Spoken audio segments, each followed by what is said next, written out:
All right, let's go stick with Garoppolo. He has struggled against Minnesota in his two starts. He's played them twice. In 2018, it was week 1.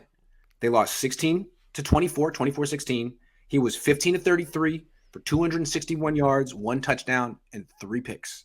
Then in the playoffs, 2020, 11 of 19, 11 of 19 for 131 yards, 1 touchdown, and 1 pick. You don't remember it being that bad because they won 27 to 20. And at the time, like, who cares what his numbers were? But now it matters because they're playing them again. And in his 2 starts, his quarterback rating against them is 55.9. So it's a tough matchup. I asked him on Wednesday, what is it about Minnesota? And, Jimmy's really great this year. He's giving really good questions, good answers to every question. Smart, to the point. I said, you faced the Vikings a couple of times. What kind of challenges does their defense present? He says, well, they don't give you anything easy. That's where it starts. Their linebackers are really talented. Eric Kendricks and Anthony Barr kind of play high to low on things. A challenge in the pass game with some of the too high stuff. Try to take away the play, action, pass, and things like that, and it makes it tough on us. So there's why Jimmy Garoppolo struggles against Minnesota. What they do is they play 2 deep safeties, take away the deep stuff. And then they play their linebackers back. So instead of playing them at 5 yards, they're more at 10 yards in the pass game. And what they're saying is, go ahead, check it down. You can check it down all day. But we're not going to let you throw that 10-yard pass over the middle to Deebo Samuel. And what Jimmy, if you take away that 10-yard pass over the middle to Jimmy, he'll force it. Because there's nothing really else. He's not going to throw outside the numbers. He's not going to throw deep. He won't. He thinks he has a better chance of threading the needle between the numbers than to power it out, because he doesn't have the arm strength for that. So he thinks with that quick release, he can kind of thread the needle, and he's gotten in trouble against really anytime he goes against good linebackers, he's in trouble.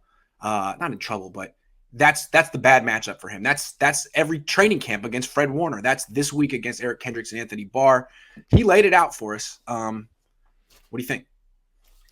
Yeah, it seems to be his kryptonite. Not that I'm comparing Jimmy Garoppolo to Superman by any stretch of the imagination, but certainly the linebacker position is the role in the defense that is most responsible for the area of the field in which Jimmy Garoppolo tends to operate.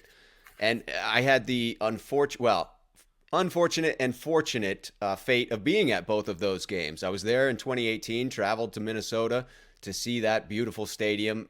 Tip of the cap to them for putting up that beautiful, beautiful palace. But a very disappointing performance that day. I remember walking away dejected, going from thinking off of 2017 we were going to have a magical season, and that was just the beginning of a very painful 2018.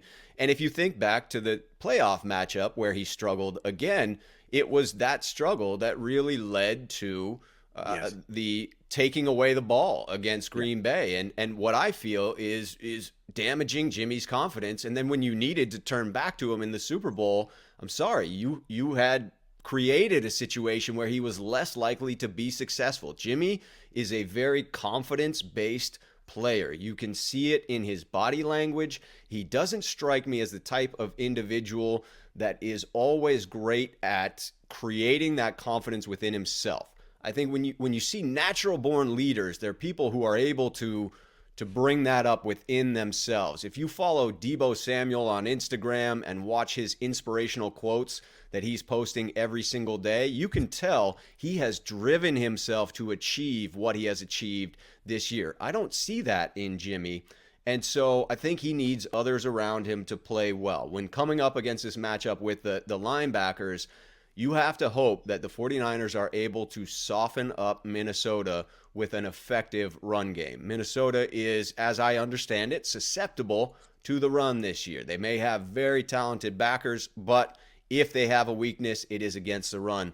To me, you have to take some of the weight off of Jimmy Garoppolo so that he's not forcing those passes, because he loses track of those linebackers like nobody's business and will throw that pick. It must be a very complimentary style of football. If we commit false start penalties, holding, anything that gets us behind in down and distance, I worry about Jimmy forcing it in and those linebackers taking advantage. Yeah. It's no coincidence that when they lost, Jimmy threw 33 passes, and when they won, Jimmy threw 19. What he's saying is that the Vikings are giving you the run. They want you to run. They're saying they're not biting on play action. They're playing their linebackers deep. The whole thing what the Niners try to do is run the ball, do play action, get the linebackers sucked up, throw right behind them, right over them to Kittle or Debo or Ayuk. But they're not. It's not going to work. What he's saying is they're very disciplined. They're trying to take away the play action pass and conceding the running game, which is very 2021 to do on defense. You didn't used to do that. You used to have to stop the run first. So obviously, yeah, the Niners run the ball. If they can run the ball as well as they did in the playoffs against this team, they'll win. Problem is, what Minnesota thinks is, go ahead, run the ball. We're going to throw to Justin Jefferson.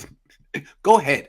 We're going to put up points fast because, say what you want about Kirk Cousins. He's pretty good. And they have two really good, one, maybe the best wide receiver in the league. That's what Kyle called him. And then Thielen's great too. And a running back, you can throw screens too. So go ahead, man. You play that ball control stuff. You better put touchdowns up though.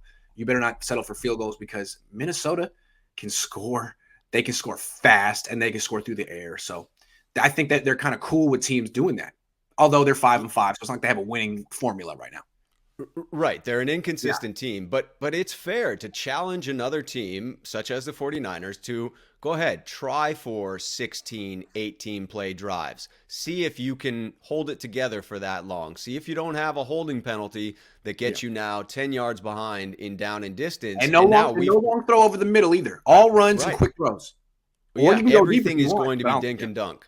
Yeah. So it really is interesting in that Minnesota is challenging the 49ers to stick with their strength and saying, we think that you're not consistent enough in your strength to do it for 4 quarters. And we are capable, as you said, of putting up points very quickly. In a close game, this will feel very, very precarious for the 49ers because of the Minnesota Vikings' ability within the last few minutes of the game to simply hit some deep shots, get some defensive pass interference penalties against a suspect 49ers secondary, and climb right back into it, even if they're down.